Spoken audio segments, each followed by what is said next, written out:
Hello guys, let's continue with what we're doing. We've created for countries and failed jobs. Let's do invitations and jobs. So invitations, up arrow, invitations, then we do invitation. Okay, invitation, hit enter. And once that is done, we do for jobs, and we will not do this. Okay, so nobody's doing this. So we're just gonna do jobs and organizations. So I hope you notice that all the table names here are in plural. That's how Laravel expects you to build table names. So at this level, I'm just gonna create two command prompts so I can do the same thing in two places. Jobs and job. Okay. I'm going to do the same thing in two places. So Control C here. Okay, good. Paste. So we have jobs, we have organizations and organization user.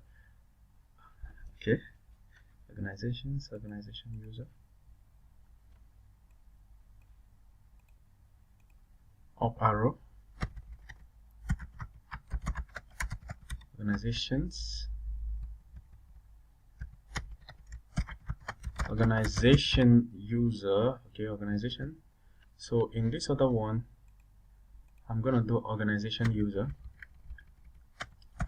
Organization user.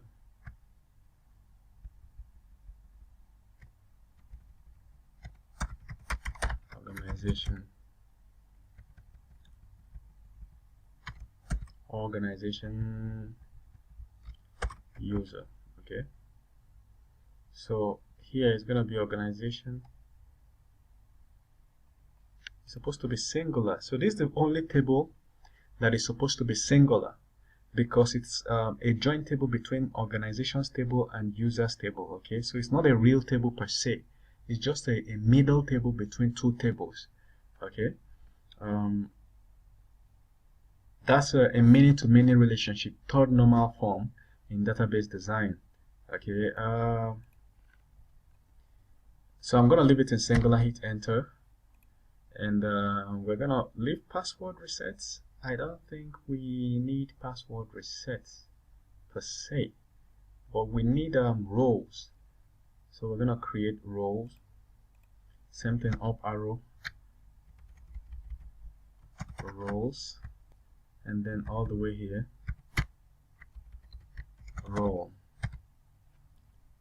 Okay, good. Now we have this, we do skills and users. Okay, those are the finals. Up arrow, delete. Skills, and here will be skill, enter, and then in the other screen we'll do users. Up arrow, all small letter users, and then finally here we'll do user, hit enter. So this has created all the HTML files we need. Let's go look at the files that we have created.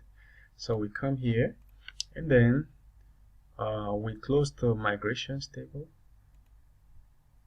In case you're wondering what seeds are, like I said before, seeds will help you generate dummy data. Let's say you are building an application where you need a lot of dummy data to test with. Let's say sample dummy users. Let's say you want 100 users on your app.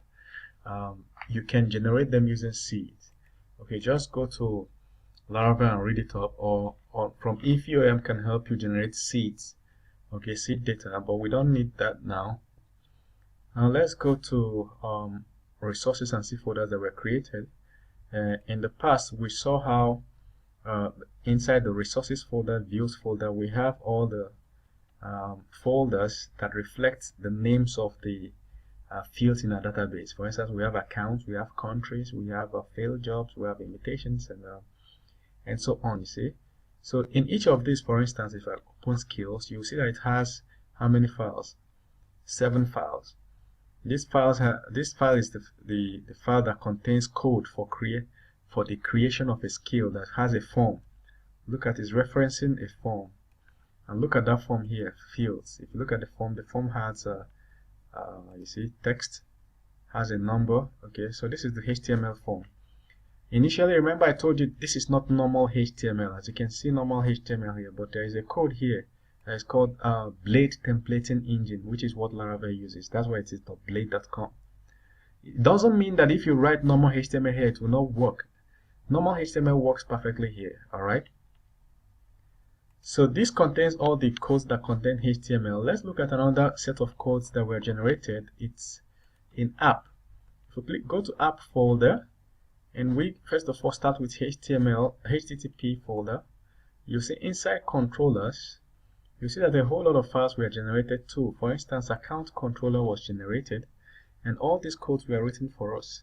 If we were writing it manually, it would have taken forever to write. But now, we're not writing manually.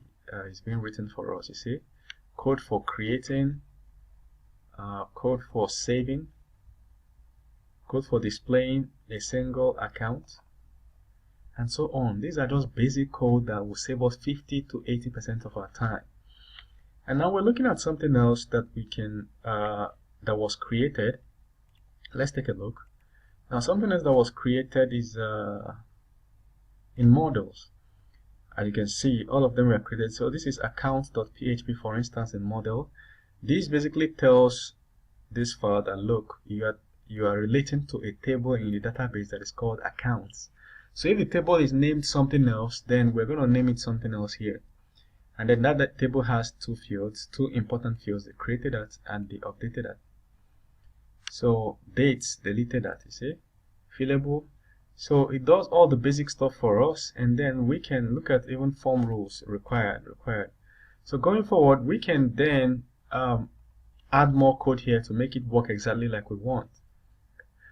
That is model. Okay, so model table kind of gives you specifies the relationship that needs to be there in the database. Okay, so we also have repositories. Repositories were created for us, repository files. We almost never need to touch this ever. So we're good. So far you would have observed that 2 user.php files were specified. This is the original one that came with this installation. When we installed it, a user.php file, in fact, Laravel always creates that by default. So it is showed here. Okay. Don't touch it, even though another one was created inside models. Look at model, another one was created, you see? The same thing. But this time around, this one is smarter because it lists all the fields in a database. But don't touch the other one. Okay, so just leave the other one the way it is. So now we understand how this whole folder is structured. I'm going to stop here. We'll see you in the next video, alright?